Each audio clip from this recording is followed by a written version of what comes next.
નમસ્તે મિત્રો, આજે હું તમારી સાથે વધેલી દાળમાંથી દાળ ઢોકળી બનાવવાની રેસિપી શેર કરીશ। તો ચાલો રેસિપી શરૂ કરીએ। તો આ માટે મેં 1 ચમચો ચણાનો લોટ અને 1 ચમચો ઘઉંનો લોટ લીધો છે। તેમાં આપણે અડધી ચમચી લાલ મરચું પાવડર નાખીશું, અડધી ચમચી હળદર પાવડર નાખીશું અને અડધી ચમચી તેમાં ધાણા જીરાનો પાવડર નાખીશું।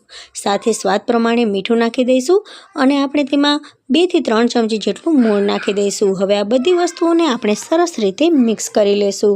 તો અહીંયા લોટ સરસ રીતે મિક્સ થઈ ગયો છે। હવે આપણે તેમાં થોડુંક પાણી નાખી અને બહુ કઠણ પણ નહીં અને બહુ ઢીલો પણ નહીં તેવો લોટ બાંધી અને તૈયાર કરી લેશું। તો અહીંયા લોટ બંધાઈ અને તૈયાર થઈ ગયો છે। તેલવાળો હાથ કરી અને ફરીથી લોટને આપણે એકદમ સરસ રીતે મસળી લેવાનો છે। તો અહીંયા લોટ આપણો એકદમ પરફેક્ટ બંધાઈ અને તૈયાર થઈ ગયો છે। હવે એક ગોયણું લઈ અને પાટલાને તેલથી ગ્રીસ કરી અને આ રીતે તેની રોટલી બનાવી લેવાની છે। હવે ચાકુની મદદથી આપણે રોટલીને આ રીતે કટ કરી અને તેના નાના નાના પીસ કરી દઈશું। ઘણા બધા લોકો નાના નાના પીસ કરી અને તેના અલગ અલગ આકારમાં તેનો શેપ આપતા હોય છે અને પછી પણ દાળ ઢોકળી તેની બનાવતા હોય છે। હું સિમ્પલ અને સરળ રીતે આ જ આકારની ઢોકળી બનાવું છું। તો હવે અહીંયા આ વધેલી દાળ છે બપોરની, તેને આપણે થોડીક પાણી નાખી અને ડાયલ્યુટ કરી દઈશું। તે પહેલાં તેને આપણે થોડીક વઘારી લઈએ। તો એકવાર તો તેને વઘારેલી છે, પણ થોડોક વધારે સ્વાદ આવે તે માટે તેને બીજી વાર વઘારી લઈએ। તો કઢાઈમાં મેં અડધી ચમચી રાઈ, અડધી ચમચી જીરું અને મીઠા લીમડાના થોડાક પાન નાખ્યા છે। અહીંયા દાળમાં આપણે બધો મસાલો પહેલેથી જ નાખેલો હતો, એટલે વધારાનો મસાલો હું નાખતી નથી। હવે તેમાં થોડુંક પાણી નાખી અને દાળને આપણે આ રીતે થોડીક ડાયલ્યુટ કરી લઈએ।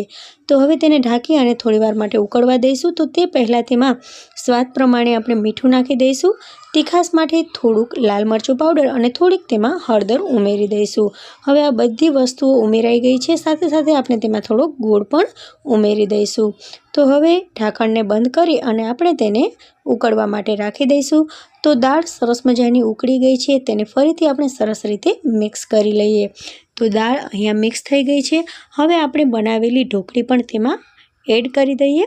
તો અહીંયા બધી જ ઢોકળી આપણે બનાવી અને તેમાં નાખી દઈશું। તો આ રીતે 3 થી 4 રોટલી બની હતી અને તેની મેં ઢોકળી બનાવી અને એક પછી એક આ રીતે દાળમાં નાખી દીધી છે। તો હવે આ ઢોકળી ચડે નહીં ત્યાં સુધી આપણે તેને ઉકાળવાની છે।